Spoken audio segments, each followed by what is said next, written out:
Hello， 大家好，我係李浩然中醫師。咁同病人傾開偈，話平時飲茶咧，即係真係去茶樓嗌壺茶嘅時候啊，咁嗰壺茶就其實冇乜選擇嘅。因為病人群組就有時驚話寒涼啊，飲完頭暈啊，咁多數會揀翻紅茶飲啦。咁紅茶其實即係嚟嚟去去都係得普洱嘅啫嘛。咁所以今日咧就帶咗好多其他唔同嘅紅茶，咁簡單講一講佢嗰啲分類啊，同埋除咗普洱之外有啲咩好飲啊，咁樣同大家分享下。好啊，咁簡單講解下什麼是紅茶啊。咁紅茶即是話個發酵度係去到80%嘅，咁發酵得越少嘅就即係會寒涼啲咯。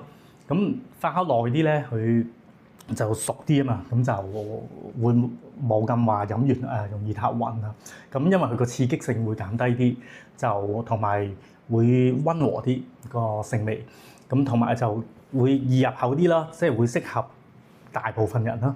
咁一般出嚟就少少紅色啦，咁不過都因應唔同嗰個品種啊，會有啲色澤會有少少唔同。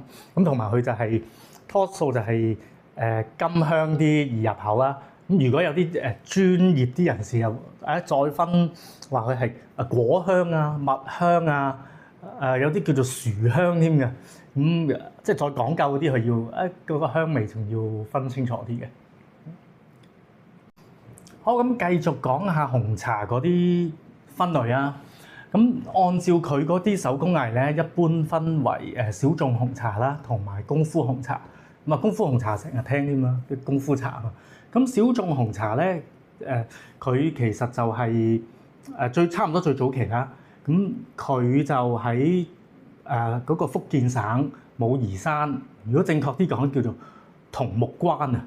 咁總之聽武夷山啦，你記住，逢係啲靚茶葉好多都係喺嗰度附近。咁因為嗰度嗰啲氣候啊，嗰個自然環境就會種到一啲細細棵好靚嘅茶樹。咁佢啲茶葉又細細塊，咁愛嚟做茶葉嘅時候就黑掹掹啊、紅紅啊，好香嘅做出嚟。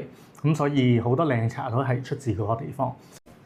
咁小眾裏面第一種叫做正山小眾啦，都叫做最早期，有400年歷史，咁係最早期賣到去外國嘅紅茶嚟㗎啦。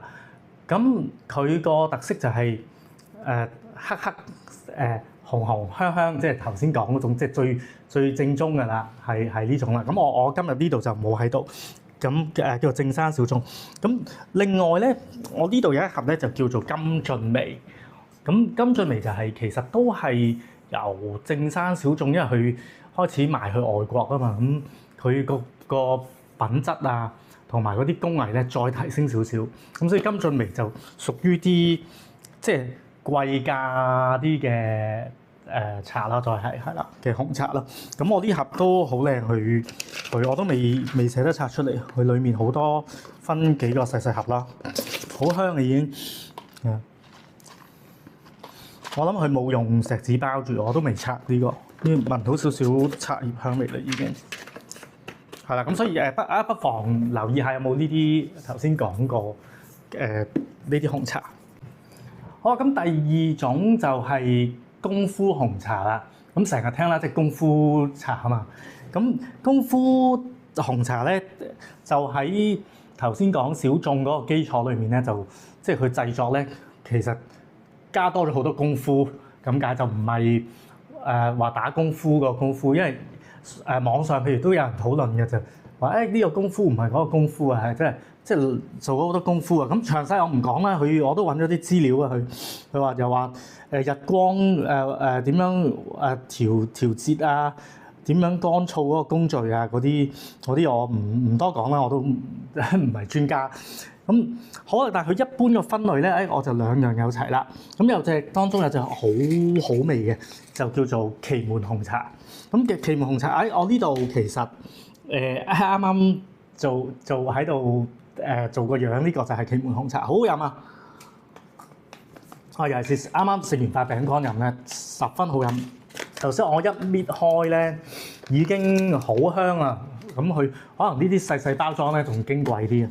因為你知啦，佢同一個茶葉都仲有分靚唔靚噶嘛。有啲即可能平少少啊，大堆堆啲啊，咁就可能冇咁矜貴都唔出奇。呢個好矜貴，好香呢個。好啊，講少少資料啊。咁啊，祁門功夫茶啦，安徽啦，咁都係佢話1875年喺嗰個福建武夷山啦，傳入安徽嘅祁門縣啊，就所以叫祁門紅茶。咁叫做世界4大紅茶之一啦。咁又係講到佢嗰啲工藝啊，當地啲環境生態啊，咁就係促使佢做到可以好靚嘅茶香味啦。咁有啲人話佢叫做祁門紅茶獨有嘅一種叫祁門香啊。咁可能我第時聞得多我就認得啦。而家就淨係覺得佢好香啫，就唔識分邊種香打邊種香啦。咁梗係好啊。咁繼續講下另一款叫做英德紅茶啦。咁即係功夫茶嘅另外一種啦。咁呢個就同我哋關係密切啲啦，因為佢係廣東，算係廣東嘅茶。咁佢通常買嘅時候，佢寫住英雄9號啊。咁其實講少少資料啊。咁佢就係話主要嘅種植地方喺廣東省清遠英德地區啊。咁呢個英雄9號佢就係話即係適宜製紅茶啦。咁嗰個外表佢話好緊潔嘅，咁湯色好紅豔嘅。咁呢啲冇乜特別嘅，即係隻都紅㗎啦。咁佢話香氣鮮高持久，葉底嫩明紅亮啊。咁可以試下嘅，即係呢個。咁但係我自己比較過咧，我覺得呢個就普通啲。咁其實佢價錢都好似大眾化啲。頭先嗰個祁門紅茶好飲，同埋嗰個小眾紅茶嗰個正山小眾好飲，就我自己係咁覺得啦。好，咁另外講下有一隻茶咧，成日俾人誤會佢係紅茶嘅，咁都提大家啦，因為我都試過中過招㗎啦。因為我哋中醫師咧，其實嗰啲感覺好敏鋭嘅，即係譬如話飲茶當然啦，譬如寒涼嘅或者唔寒嘅，我哋一飲就知啊。舉例我有時譬如用洗頭水，嗰個洗頭水用完係嗰個頭髮強壯咗喎，咁我哋即刻或者搽咗啲咩有時皮膚啊嘛，我一定要知對啲皮膚好咗差咗，我哋啲感覺好敏鋭嘅。咁所以有一次我都試過飲過一個就係叫做大紅袍。咁我以前唔識啦，尤其是成日以為佢係紅茶嚟。咁我飲完咧真係頭暈暈啦，唔係好嚴重嘅。咁就有啲嘅耳咧，有時 B 一聲，你知佢有時食完啲寒涼嘢啊，唔夠血佢都會有啲耳鳴咁，係試過嘅。咁病人應該都試過啦，有時傾開偈。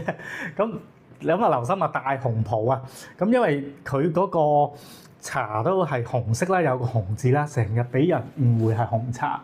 咁其實佢係屬於半發酵茶，即係就唔屬於紅茶。正確嚟講屬於青茶。咁所以如果有時大量飲完咧，佢係你如果唔受得嗰啲病人啊或者朋友啊，都係即係飲翻紅茶穩陣嘅。咁呢個提大家。